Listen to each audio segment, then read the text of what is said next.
this were a dictatorship, it'd be a heck of a lot easier. Pleased to welcome back to our guest line Eric John Phelps, the author of Vatican Assassins, a new and revised and expanded edition of which will be available shortly, and we'll ask him about that in a few moments. But first and foremost, we extend our welcome. Brother Eric, thanks for returning to PID Radio. It's a pleasure to be with you, Dirk, and your listeners. We have been doing a series over the last month or so focusing on conspiracies, and there is no more prominent a conspiracy in the history of the United States, if not the world, than the assassination of President John F. Kennedy. Your research into that event takes a very different perspective from those of other researchers, and we wanted to get your take on it because we are impressed, first of all, that it's a fresh look on the day, but also because it is so meticulously researched. In a nutshell, can you give us an overview? And I guess the big question would be, who do you see, based on the evidence you've researched, as being responsible for the death of President Kennedy? The ones that I blame for being behind the assassination of John F. Kennedy are the Jesuits, subject to their general, who at that time was Jean-Baptist Jansen's. And the Jesuits then are in command or in control of the Roman hierarchy, which the most powerful churchman at the time in 1963 was the Archbishop of New York, Francis Cardinal Spellman, who in turn was the protector of the American lands, or the American branch, of the Sovereign Military Order of Malta. And these Knights of Malta of his were in key positions of power at the time of the assassination, so that it can be proven that through them that indeed the Vatican was behind the murder of President Kennedy. Well, the most obvious question, I think, following from that statement is, why would the Vatican take out the first Roman Catholic president in American history? Because he was disobedient. He resisted the papacy, he resisted the Jesuits, he resisted the Knights of Malta, he resisted their Cold War. I have a list of things that he did that was absolutely forgotten, and therefore justified this piece of business or executive action called his murder. Okay, so let's look at the events of the day then. In what way would the hand of the Jesuits have worked in Dallas on that day? Okay, we'll go back a few years. Okay. After, of course, the Knights of Malta were the ones who brought on World War II. They controlled FDR. Patrick Cardinal Hayes put FDR in office in 1932. He used certain Knights of Malta to do it. One of them was Joseph Kennedy, and also another one was Mr. Brady, whose wife Genevieve was a Dame of Malta, Nicholas Brady.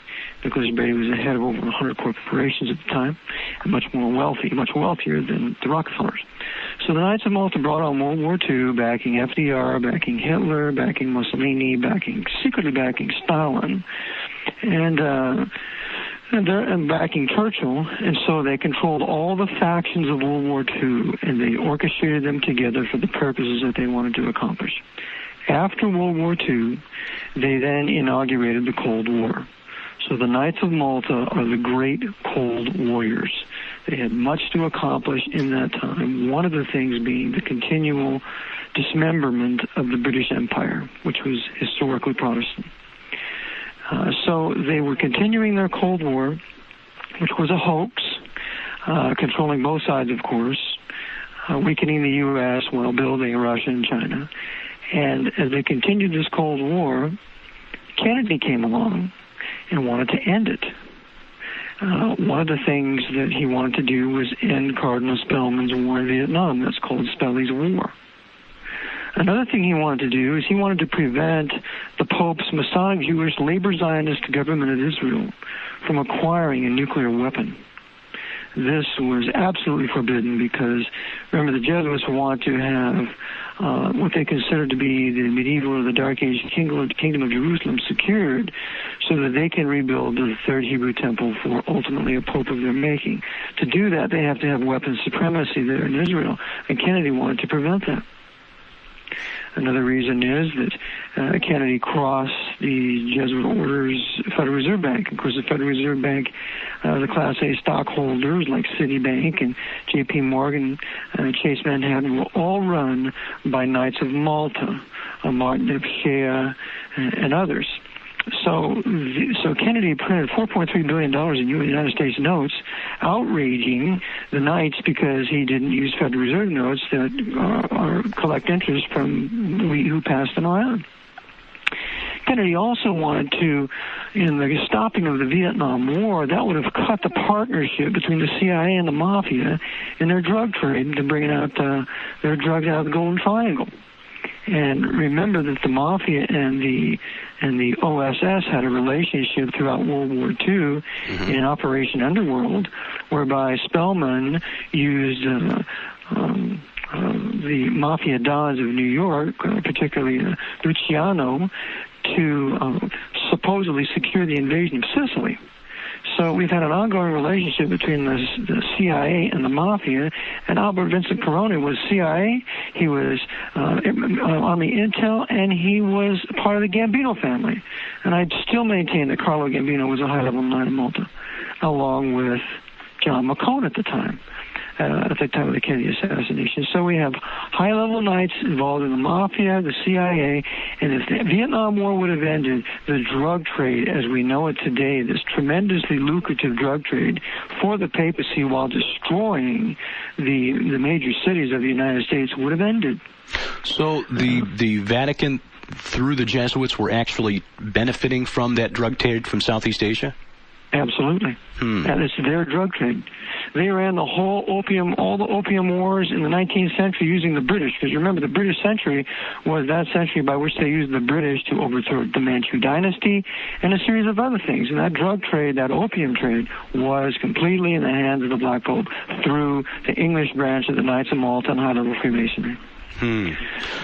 So you've got John F. Kennedy then, who was looking to put a stop to the war in Vietnam and the drug trade running from that part of the world, prevent Israel from acquiring nuclear weapons, and severing America's relationship with the federal, or dependence on the Federal Reserve Bank. That's right. The other thing was he wanted to cut the tax breaks for the big oilmen. So that brings in Murchison and Hunt. He was going to get rid of those tax breaks. And I maintain that those Texas oilmen, those billionaires, were also connected to the Vatican by knighthoods. And so therefore, because the Vatican runs the whole oil industry, George Herbert Walker Bush is probably one of the most powerful Knights of Malta in the world. He is a kingpin in the Pope's international oil bonanza. Of course, the papacy set up Saudi Arabia in 1932 with King Ibn Saud using Benito Mussolini, whose advisor was Pietro Tacci Venturi, the secretary of the Society of Jesus. So the Jesuits control not only the drug trade, they control the international oil market. And Kennedy wanted to cut that. George H.W. Bush is a Knight of Malta? That's right, and so was his brother, Prescott Bush Jr., and so was his father, Prescott Bush Sr., and Prescott Bush Sr. was a partner with one of Germany's most powerful Knights of Malta and fanatical Roman Catholics, Fritz Thyssen. Fritz Thyssen purchased the Brown House for Adolf Hitler. Without Fritz Thyssen, there is no Adolf Hitler. Without Franz von Papen, that Knight of Malta, there is no Adolf Hitler. And Michael Cardinal von Faulhaber, who was the Archbishop of Munich, was also a Knight of Malta. And without Faulhaber, there is no Hitler. Now I'm going to ask a question that may be rather naive and may demonstrate a real lack of understanding of the way this thing works. But don't you have to be Roman Catholic to be a Knight of Malta? No. Henry Luce was a Presbyterian. He was a Knight of Malta. He was a most notorious Knight of Malta, right across the street from St. Patrick's Cathedral, where he was residing in Rockefeller Center, and Luce controlled the press. You don't have to be Catholic to be a Knight of Malta. There are those knights who are ancient nobility Catholics, like J. Peter Grace and Andrew Bertie and others, but they do admit others into the order who are not Catholic. They've admitted certain Jews into the order, one of them being Major Lewis M. Bloomfield, who Jim Garrison wanted to investigate, question, but he was not allowed to. And Bloomfield was tied to big industry in Israel. He's a Jew, and yet he's a Knight of Malta, affiliated and a director on CMC, the Señor Mundial Comercial, which is also involved with Terminix. So you don't have to be Catholic necessarily. That is a very key thing. Okay, so the Knights of Malta are more, obviously, than just a social fraternity. Right. What is their purpose, then? Their purpose, of course, their purpose is to restore the temporal power of the Pope around the world, that the Pope will rule all the governments of the world, all the banks, all the parties, academia, medicine, law, everything that's necessary to maintain the temporal power, the political power of the Pope. And if you remember, the Pope has the two keys. It's a clandestine skull and crossbones. If you look at the papal flag, you have the triple crown and you have two keys. It's clandestine skull and crossbones. And the two keys symbolize the spiritual power of the Pope, that every individual in the world must be subject to his spiritual power, and that there's no salvation outside the Catholic Church. And the second power is his temple power, that every nation, every king, every president must be one of his altar boys, that they must submit to his political will. And the nation that does not do that comes under the attack of the papacy. A president who will not do that will come under the attack of the Knights and the Jesuits. This was the case with Kennedy. How long have the Knights of Malta been around? They've been around since the 11th century. They were one of the first order created for the purpose of the Crusades to take Jerusalem, quote-unquote, from the infidel Muslims. And they then, after Jerusalem was taken in the First Crusade, they then became the protectors for all the pilgrims who would come to Jerusalem. And they became the great merchants of the earth. They were the ones whose navy would war with the Muslim navy, and they would. But they were the military men, because it's called the Sovereign Military Order of Malta. They were first known as the Hospitallers and the Knights of Rhodes, and then finally the Knights of Malta. But that was their early beginning. Okay, so they were founded about the same time as the Knights Templar. That's right. The Knights Templars were founded after them, shortly after. Okay. Mm-hmm. So the Knights Templars are the high-level Masons of today.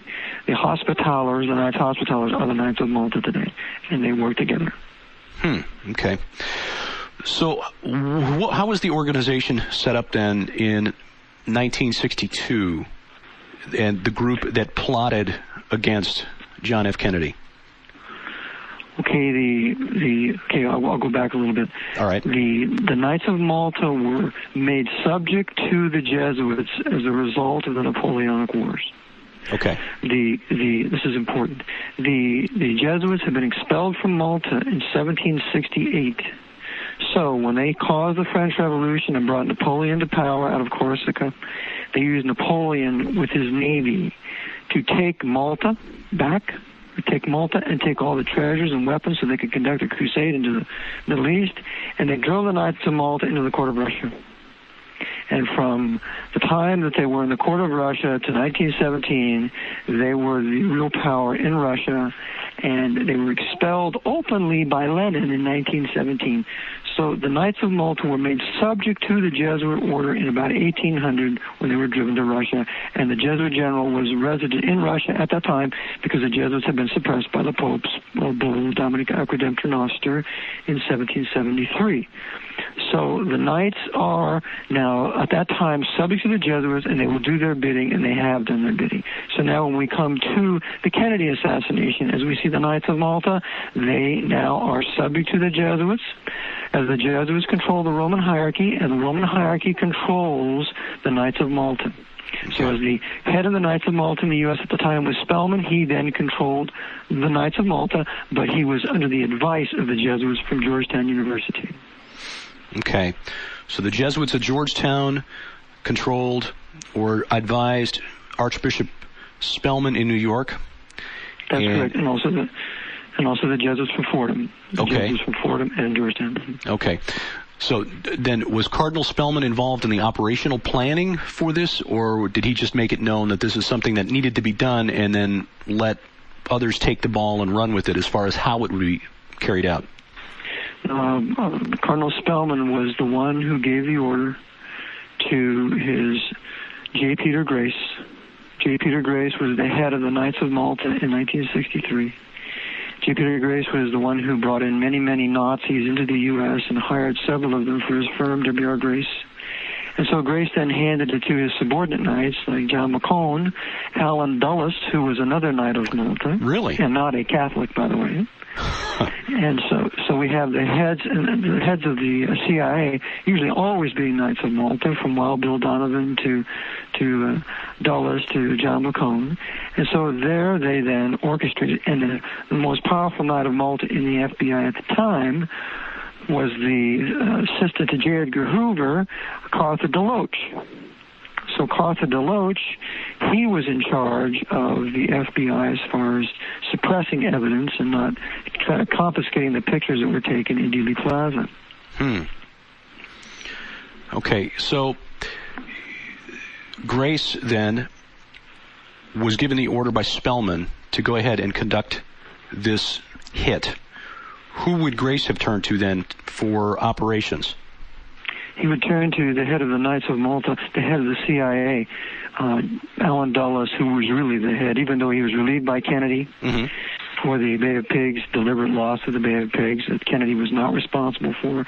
See, Kennedy did not give the order to cancel the air cover. According to Fletcher Prouty in his work, JFK, it was McGeorge Bundy who did that. And McGeorge Bundy was Skull and Bones, CFR, and therefore he betrayed Kennedy. So Kennedy is very much embarrassed, so he relieves Dulles of his command. He relieves Charles Cabell of his command as assistant deputy director of the CIA. And so now Kennedy reappoints John McCone as the head of the CIA, but McCone's first loyalty is to the Archbishop. It's not to Kennedy, because McCone is a Knight of Malta. He was formerly the head of the Atomic Energy Commission. He's a very great man of power. And so McCone is going to be subordinate to his commander, J. Peter Grace, and then he also has the Knights of Malta in the CIA, like James Angleton. And James Angleton was awarded one of the highest awards that could ever be given by the Knights of Malta for his protection of the Black Prince of Italy, who was a Borghese. Oh, really? I did not know they were still around. Oh, yes. Remember, the nobility still rules.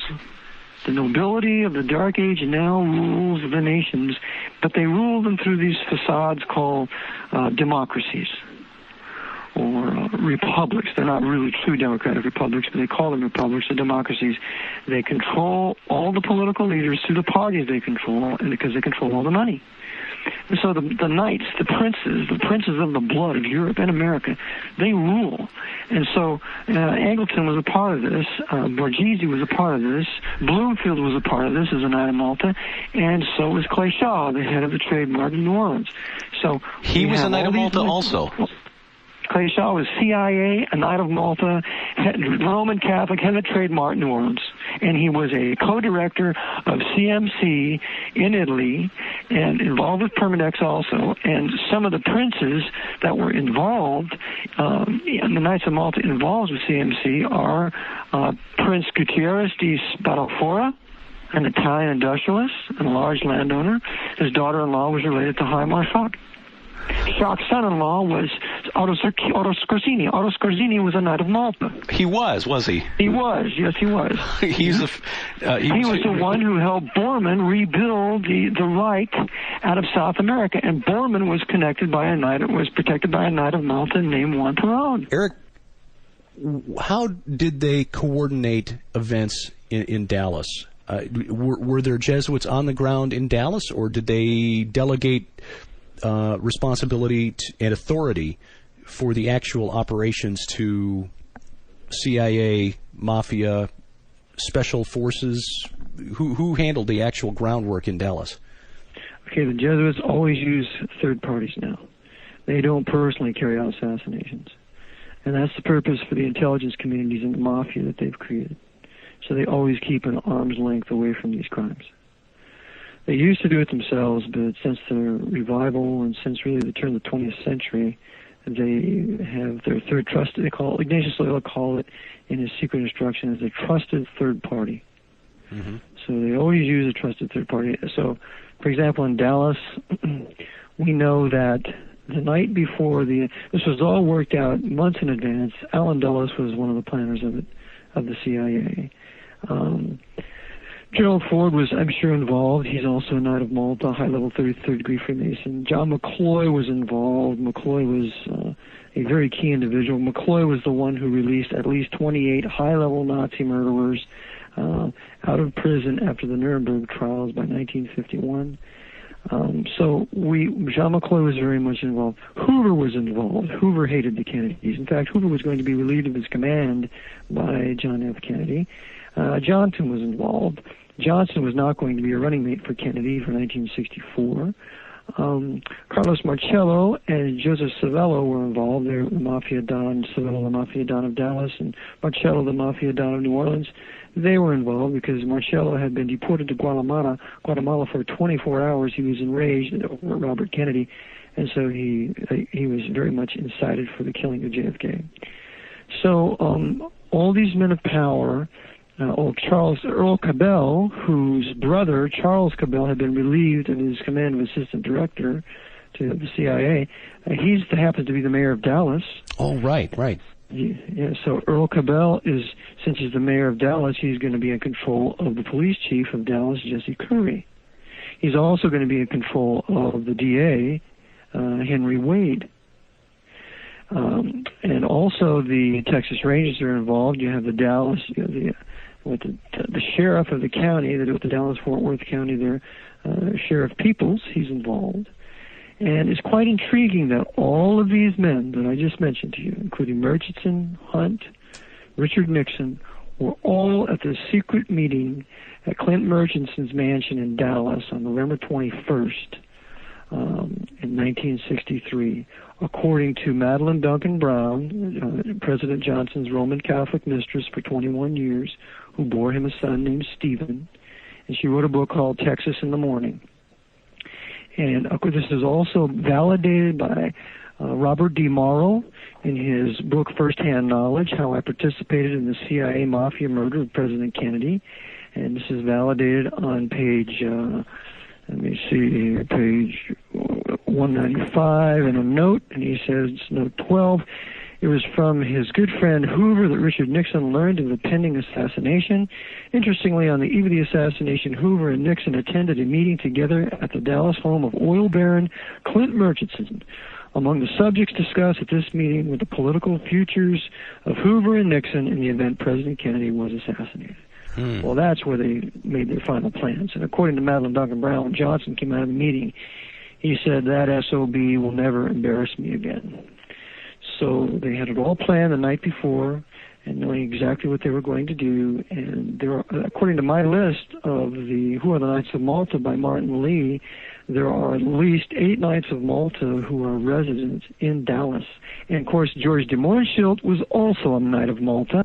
His brother Dmitri was a Knight of Malta. The de Mohrenschildts were Russian nobles openly driven from Russia by Lenin at the time of the Bolshevik Revolution, so that it would appear to be that the revolution was really anti-noble, anti-aristocracy, when in fact this was a ruse to make the Russian Revolution look like it was completely Masonic and completely Jewish. Now, so George de Mohrenschildt is a knight. Now, as we discussed with Peter Levenda some months ago, there was a connection, sort of a tangential connection between de Mohrenschildt and the patsy, the guy who was accused of shooting, and why shouldn't I? Oswald, Lee Harvey Oswald. It's amazing that I can discuss this and forget his name. But interestingly enough, that would get too far off track, but very, very bizarre that de Mohrenschildt had some contact with Oswald prior to the events of November 22nd of '63.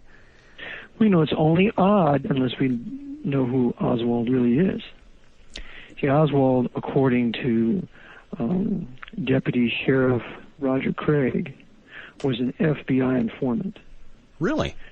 Yes, and you can find this on one of Mark Lane's video he has, 2 Men in Dallas. So Oswald was an FBI informant. That's why he was conversing with Hosty. Oswald was FBI. Yeah, and remember at this meeting at Murchison's house, there's another guy that's there, and his name is Jack Ruby. Okay. Jack Ruby's not only mob, he's also an FBI informant. Ruby was at that meeting at Murchison's? Yes. Oh. And he was also an FBI informant. So you have Mafia, FBI tied in the person of Jack Ruby. Another thing about about FBI, Oswald de Morsil, of course, they both speak Russian. Mm-hmm. And Oswald is also a CIA operative. Right. Because he was not a real defector. Mm-hmm. And he married a woman whose uncle was a KGB officer. Right. So after Oswald, they're setting Oswald up to be this patsy, so they have to paint him with the brush of a fanatic and make him look like he's a communist and a Russian and a Soviet. And so that was the purpose of him staying in Russia for, nearly 2 years. So he comes back. He's not even debriefed, so it shows you his CIA connection. And then his wife comes with him, which is virtually impossible. I mean, Victor Herman couldn't get his wife out. Victor Herman had been a slave in Russia for, 40-something years. It's a tremendous story that you might want to run sometime. It's called Coming Out of the Ice. Victor Herman wrote a book called Coming Out of the Ice and the Gray People, showing that Henry Ford sacrificed 73 American families to Joseph Stalin, all of them killed in the gulags, except Victor Herman, this Jew who managed to escape by the grace of God, and these Americans built the whole Gorky plant, and then after they built it, they were eliminated. But that's neither here nor there. Victor Herman couldn't get his wife out. How could Oswald get his wife out? Because he was CIA. That was one of the points that was really highlighted in Oliver Stone's movie JFK. Yes. And we'll talk about that a little bit more. I want to get your assessment of the film. But that was one of the things that stuck with me regarding Oswald. How is it that he was able, first of all, to defect, quote unquote, but then to return with so little difficulty? In early 1960s America, at the height of the Cold War, you would think that he would have found himself in a prison so fast if he tried to come back. Right. Look what happened to Yuri Nushenko. Nushenko came over here and he said the KGB at the time, where they were not handling Oswald. He was not a KGB agent sent back here. Nushenko was a legitimate defector. What did Angleton do? He tortured him for, nearly 3 years. That's what Oswald should have went through when he was in Russia. What happens? He's given the royal treatment. He works in a factory in Minsk. I mean, the guy is on Easy Street. He gets married and then he comes back. No. The CIA and the KGB work together. That's why the Cold War is a hoax. The Cold War is a creation of the press in this country, controlled by the Vatican through the Council on Foreign Relations. The Cold War never existed. There was never a real war between the Russian government and the American government. It's all a hoax. What happened was low-level men were killed, and there were wars trying to prop it up, like the Korean War and so on, that were in the Vietnam War that shows it's come out of the Cold War. But it was all a hoax. On the top, they all worked together because the Jesuits were building their international intelligence community that is now completely and totally united. And this is one of the keys in understanding how Oswald got in and how he got out, because the KGB and the CIA worked together, both of them run by Knights of Malta, Knights particularly like Kim Philby, who was a KGB general at the time. He already went to Russia. He was already shown to be a spy, so he was MI5, and he left, and then instead of being executed, he was able to go to Moscow and be a KGB agent at the time of the Kennedy assassination. And the other thing is Anatoly Golitsyn. Anatoly Golitsyn comes from a royal Russian family all the way back to Alexander I. Golitsyn was a Knight of Malta, and he came over to the United States and was given all the secret files of the CIA by James Angleton. And he went through these files for a couple of years, and that's why all the CIA operatives in Russia were killed, because they were betrayed by Angleton. And Angleton was a Knight of Malta, and he betrayed him to his brother Knight of Malta, Golitsyn, who then forwarded all this information to Moscow. So all the pieces are in place in Dallas. We've got all of these powerful Knights of Malta on the ground and in positions of authority where they can direct the pawns on the chessboard. That's right. And one other thing I forgot. The Bishop of Dallas-Fort Worth is Thomas Kiley Gorman. Thomas Kiley Gorman is a Knight of Malta. So therefore, he's overseeing everything that's going on in the Dallas-Fort Worth area. Now, I have read, and I'm certainly not a scholar on the JFK assassination, but I've read that the security measures that should have been standard for a presidential motorcade were totally lacking in Dallas that day. The route of the motorcade, the number of security forces on the ground, just totally absent. In other words, they did everything wrong that could have been done wrong. Who would have been responsible for those security measures? Would that have been the Secret Service? And who would have been in a position to remove the protection from around President Kennedy? Well, as I understand, the one responsible for the security of the president would have been military intelligence, General Lansdale, according to Fletcher Prouty in his great work, JFK. So Lansdale, who was CFR and was involved with the Nazis, he is the one who is behind removing all the protection of JFK in Dallas for that day. Okay.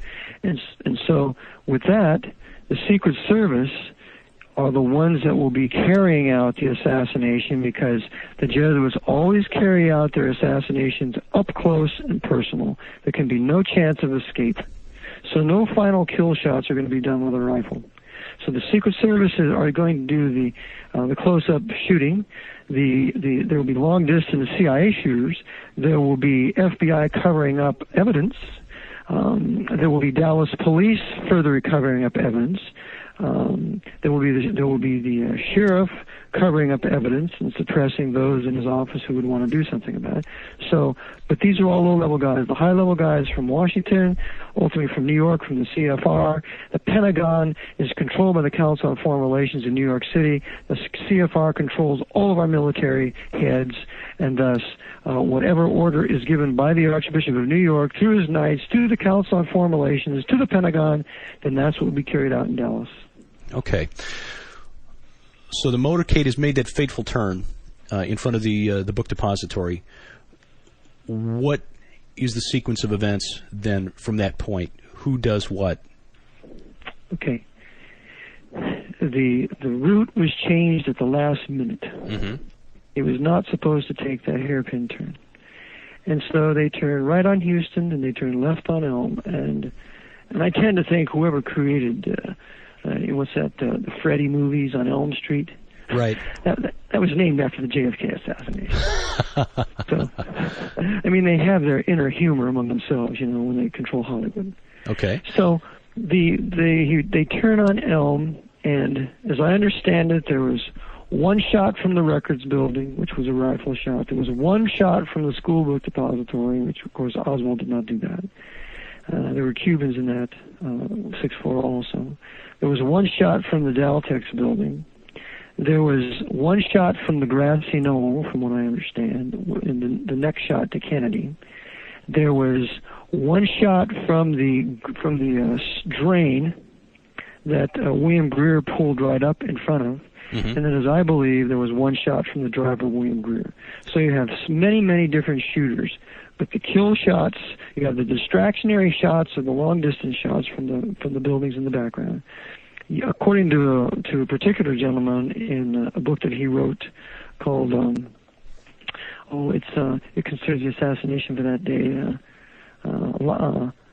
Anyway, he says that George Hickey fired his M16, who was a Secret Service agent, and actually accidentally shot Kennedy in the back. I don't think that was an accident. I think he did do it. Anyway, you have those shooters. So what I believe happened was Kennedy is brought into the kill zone. You have all these distractions. And what the key parts to me are these, that the shot from the grassy knoll was a distraction.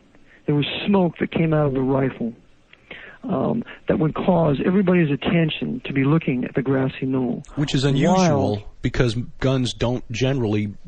Gunpowder, even in the 1960s, didn't smoke. We've had smokeless gunpowder for 100 years. Yeah. So there's no reason to use any kind of a shot that's going to produce smoke. Therefore, you almost have to go back to a musket to create that kind of a... That's right. That's black powder stuff. Sure. Right. So anyway, that is a very telltale sign that it was deliberate so that it would be seen to draw attention away from some other place. The other thing is as Zapruder is filming this, and remember, Abraham Zapruder is a 32nd degree Jewish Freemason. And really? He's a contract agent for the CIA. Yes, he is. Really? Yes, sir. Zapruder was a contract agent for the CIA, and he was contracted to be there to take this film. He was being steadied by his secretary behind him, steadying his arm so that when the shots are ringing out, he wouldn't lose his focus. And so what Zapruder does is as he's taking this picture, he's using his 8mm camera, he's deliberately keeping his camera high so as not to get lowering, taking a picture of the entire broad side of the limousine, which would include the sidewalk. Mm-hmm. Because one of the shots is proceeding out from the drain in the curb, which the drain was approximately 18 inches high, according to two sources that I know who were there in Dallas, Penn Jones and my friend Lenny Bloom, or Nelson Fellow. They were there. They walked the whole thing. And from behind the picket fence, they could walk down a concrete step underground and come to this drain, and they could stand right in this drain and have a perfect view of the limousine coming right up to them. And that's why Greer nearly stops his limousine. He's delivering the limousine up to the killer in the drain, in the storm drain. And this is exactly the position of Penn Jones, who had the Malovian mirror, and this is exactly the position of Jim Garrison at the time. That the grassy knoll shooter did not fire the kill shot. It was this drain shooter. I've seen an examination of photographic evidence from the day using some high-tech imaging showing that's able to reveal three-dimensional imagery from the two-dimensional film that was taken of the moment of the shooting, and it was determined that based on forensics, the only angle that could have produced that kill shot was the one, at least it was the one coming from a low angle, such as the drain along the side of the street there. Yes, I'm convinced that it was a simultaneous shot from the drain and from the driver. That's what it appears to me. And I'll tell you why. For the drain, no problem. As you look at that Kennedy's head, it explodes. Yes. And there's actually debris going up. And then the motorcycle rider, Mr. Hargis, is splattered with blood and bone marrow, bone matter. So that he's back and to the left, and so this would betray the trajectory coming from the drain just perfectly. Yeah, which would have been down and to the right from where President Kennedy was seated in the car. Yep, right. Okay. And there was a .45 slug found, according to Deputy Sheriff Roger Craig, found in the grass on the other side of the curb in blood and brain matter. A .45 slug. A .45 slug. That's which you don't fire from a rifle. Which you don't fire from a rifle, unless you got a Thompson machine gun. That's a .45, but oh no. So that shows that there was a shot coming from the direction and low into from the right, and that it fits perfectly to the drain. And this was Jim Garrison's position and Penn Jones's position. And so, since those men were there, I believe them. But there was no way to identify the shooter in the drain. That's why they could go with him exclusively. The other thing is, I do believe that the driver did do the shooting also, because there were several witnesses to that who simply disappeared. Their cameras were confiscated, and there was blood and bone material on the back of the trunk of the limousine, which is not in agreement with a shot low and from the right. You're right. Okay. So and according to Robert Groden, he put forth a movie once, and it showed how the bullet entered above the right eye to the right of the right eye, and this is shown in David Lifton's work. It actually shows the bullet hole before the head was doctored at Bethesda, before it arrived at Bethesda. It shows that the actual bullet hole entry, and then of course the big opening at the temple, but then the exit, the huge exit wound on the right rear portion of his skull, of his head. So that trajectory comes from the driver. So you have a driver shot coming that way, as William Cooper rightfully proved. He took great efforts to prove that. And also, the former head of the John Birch Society, coordinator of the John Birch Society, Dr. Stuart Crane, who taught at Bob Jones University for many years, he said the driver did it. And the other one, a Roman Catholic attorney in Washington, D.C. by the name of Dr. Peter Beater, he had a series of audio letters, and I have half of them. And one of his audio letters, he goes into this, and he says that the president was shot from inside the vehicle. So I tend to believe that the shooting was done from the driver, and this is why the driver was not blamed for all those years, because he died in 1985. William Greer died in 85, and if he was accused of that, you can know there would have been serious problems for the open accuser. So there was a simultaneous shot from the driver. This is why he turns around the very moment Kennedy's head explodes. He's looking at Kennedy in film 313 the very moment his head explodes. And I say this is why Jackie wanted to get out of the car, because she thought she's next. Now, Eric, the Zapruder film has been around for a long time, and you do see the driver turn around. You don't see the gun clearly. It's really hard to make out from the film that driver Greer has anything in his hand. Well, it looks like there's a reflection off Kellerman's head. Right. That's what it looks like. And I say that's a doctoring that was deliberately done to the film. The man who wrote Behold a Pale Horse, William Cooper, went into very much effort, took a lot of effort and finance to have the Japanese analyze the film. And he said that after their analysis, that most assuredly the driver did the shooting. So I say William Cooper was the finest authority, the best digger on this issue of Greer doing the shooting. And he said that he saw private records from Navy intelligence that Greer did in fact do the shooting. And remember, Greer is a former Navy SEAL. He's a crack shot. But of course, at that distance, at that distance, he would only 5 to 6 feet away. It's point blank, and this is my point. The Jesuits always do their killing whenever it involves the poison, the leaden bullet, at close point blank range. So now, how would the Zapruder film have been doctored? Who would do this? Well, very intriguingly, the film was purchased. I understand there were 3 films that were made. 2 were given to the Secret Service. 1 was retained by Abraham Zapruder.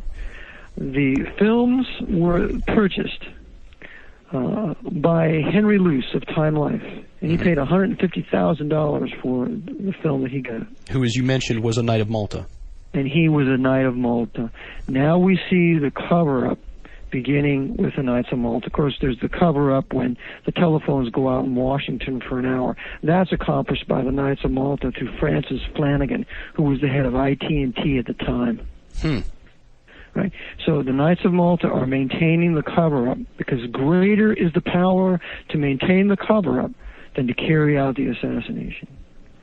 So Henry Luce, head of Time and Life, purchases the Zapruder film for $150,000. And remember that Luce is the head of Rockefeller Center. Rockefeller Center is across the street from St. Patrick's Cathedral in New York City. Therefore, he's a hop, skip, and a jump away from Archbishop Spellman. And so they are suppressing this film, and so they doctor the film, and they cut certain particular frames out of the film, and they want to make it look like he was shot from behind. They did all kinds of cutting on the film, which was a crime. So it was Luce, and of course he's affiliated with the CIA. So it's the CIA that's busy doctoring these films, these frames. But fortunately, William Cooper got an original copy, and he had it analyzed, and it shows absolutely the driver did the shooting. Another interesting thing is that in the JFK film with Oliver Stone, who is also a Jesuit temple coadjutor, that in the Oliver Stone film, in the JFK film, they leave out the driver when they focus in on the shooting. Good point. Why did they cut out the driver? That's a good point. I hadn't noticed that. They cut out the driver in the shooting, that's right, because he did the shooting. The other thing is... the purpose of the movie, then, which presents an awful lot of information that jives with what you're saying here, but the purpose of that film, then, would be what? To create unrest in the country, to move the white middle class to revolution. Because to have a successful revolution, you must include the middle class.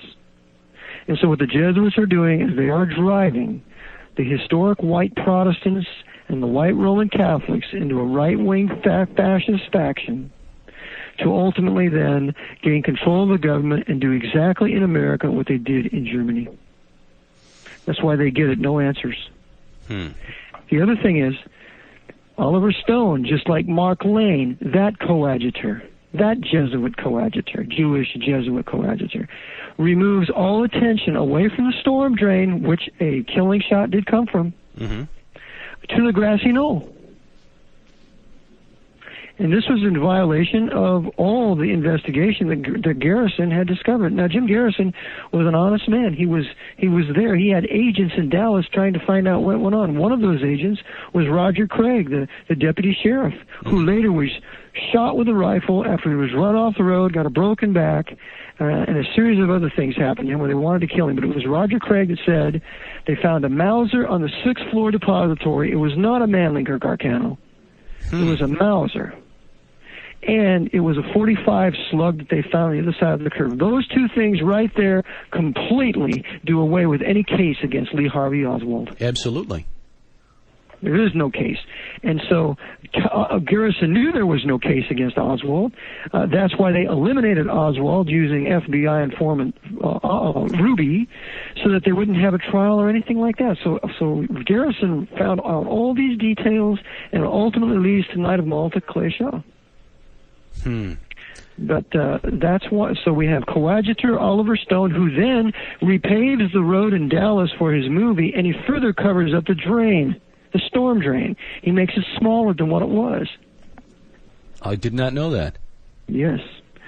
So they're busy suppressing evidence of the shot from the storm drain and the shot from the driver, which I believe was simultaneous, hit Kennedy at the same time. That's why you have his head exploding, flesh going one direction up and one direction back over to the left, one direction back to on the trunk of the limousine. There's two kill shots that are involved here. One from the driver, one from the drain. So this is deliberately covered up by all the cover-up knights involved in the investigation. Now, let's go back to Abraham Zapruder. You talked about cameras being confiscated from witnesses along the route.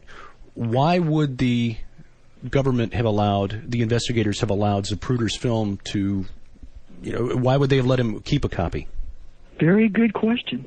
Very good. Why would they let him keep his film? Why would they even let him stand there and film this when they were running people off the grassy knoll and other places? Why would they let him stand there? Because he was a contract agent for the CIA. They wanted this film, and you can know that the original film they have parties up in Rockefeller Center, and they invite their friends up and say, let's watch Kennedy get his head blown off as they're passing around the drinks. How dare he interfere with the temple power of the Pope? It's interesting you mention that because there's a book that's available on the Internet. Actually, it was a rough draft of a manuscript called The Last Circle by Sherry Seymour. And she mentioned a meeting with a gentleman on the West Coast whose name is escaping me at the moment. I'll probably think of it as soon as we stop the interview, who showed her what he claimed to be the unedited original version of the Zapruder film, which showed clearly what you described, the driver turning and firing that kill shot. I read that for the first time just a couple of months ago, and that was my first, and I've said before on this program, I'm coming late to the party with a lot of these things. That was my first exposure to the idea that the driver had actually been the one to pull the trigger. So thank you for that reference, though. Oh, yeah, I'll send you a link to that after the program, because the text of her manuscript is which doesn't deal with the JFK assassination. This is just something that she mentioned in passing in meeting with this fellow who is a CIA operative and involved in some other nefarious deeds.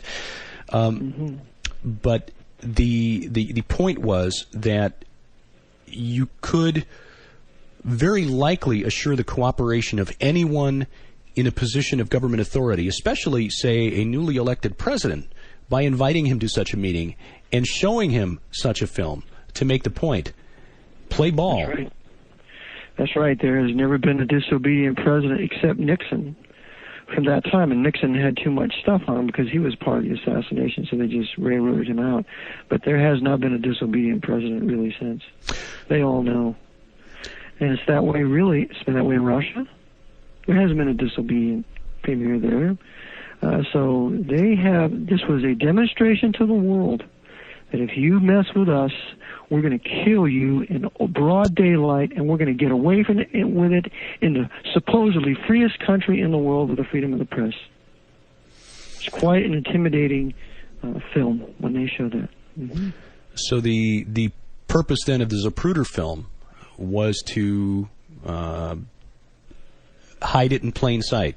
Here we've got this film that's been turned over to Time Warner, and of course you can trust Time Magazine, a reputable journal of news and information, and as we examine the film, we don't see anything except what they want us to see. That's right.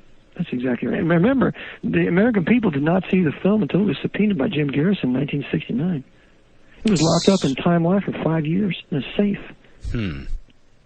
So we owe much to Jim Garrison and his research that he did for us, and he has provided the evidence that there would be a successful reinvestigation and a proving that the Knights of Malta, the Vatican Archbishop of New York, did this enough to expel the entire Roman hierarchy and the Jesuit Order and the Knights of Malta out of this country. And that's what they don't want. That's why the Jesuits run the Department of Justice. That's why they had men like Patrick Fitzgerald to rat hole and to suppress investigations like the 1993 World Trade City bombing, and like Bush's advisor Karl Rove. He's a free man now thanks to Patrick Fitzgerald, that Jesuit coadjutor. So they control the Justice Department, they control the FBI, and they will make sure that there will never be a successful investigation of their assassinations or of their crimes. Speaking of that now, in the months and years that followed the assassination of John F. Kennedy, a number of key witnesses and pieces of evidence disappeared. Can you summarize that for us? Well, there were, 18 material witnesses, something along that line, who died strangely within, 3 years after the assassination. This can be seen in a movie called Executive Action. It was put out in 1973. Supposedly George de Moorstill had a hand in this production. Executive Action, was that a movie with Burt Lancaster? Okay. And you know the actor that they used to portray the man responsible for the assassination? The actor that they used, he was an older gentleman who appeared to be the one who would give the final command for the killing of Kennedy. His name was Will Greer. That's right. Will Greer. Yeah. It's an innuendo. Grandpa Walton. It's an innuendo to show that the real assassin was William Greer. That's why they chose the actor Will Greer to play the part of, I think it's Mr. Thomason or something. How interesting. Mm-hmm. So, it was Will Geer was his name. Geer. No. Greer.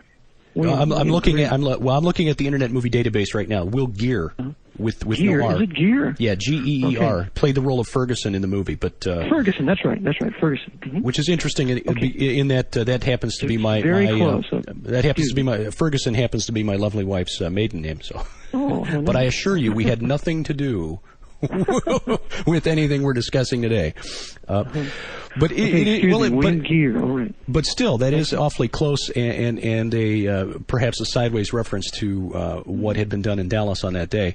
And it is.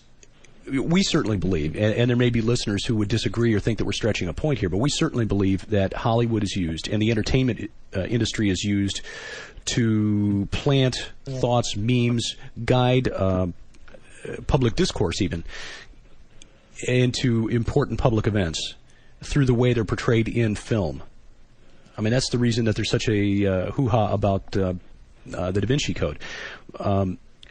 It appears when you watch Oliver Stone's film JFK that you're seeing a bold examination of the events in Dealey Plaza that day. But as you point out, what you're actually seeing is a very clever deception that de-emphasizes the role of William Geer and whoever was in the storm drain. Yeah, and William Greer, that's right. Yeah, William Greer and the driver and whoever's in the storm drain. Some people said it was Johnny Rosselli in the storm drain, but it doesn't really matter. The people that de-emphasizes that, it puts all your attention on the grassy knoll, and then from there, who knows? But they don't want to begin to look at the other facts, like when Garrison sought to subpoena Allen Dulles, they would not deliver the subpoena. It would not be delivered for him to come. So this Allen Dulles, a Knight of Malta, whose nephew, by the way, today is a Knight of Malta and a Cardinal and a Jesuit by the name of Avery Dulles, who lives and works at Fordham University. So that they are not going to be allowed to do this. Jim Garrison also wanted to interview Major Louis Mortimer Bloomfield, a veteran of the OSS who resided in Montreal. He could not be interviewed because this guy is one of the 11 directors in a company in Montreal that's actually based in Rome, and he is also involved with the World Trade Center, the Centro Mondiale Commerciale, whose sole purpose is that, quote, for Rome will recover once again her position as center of the civilized world.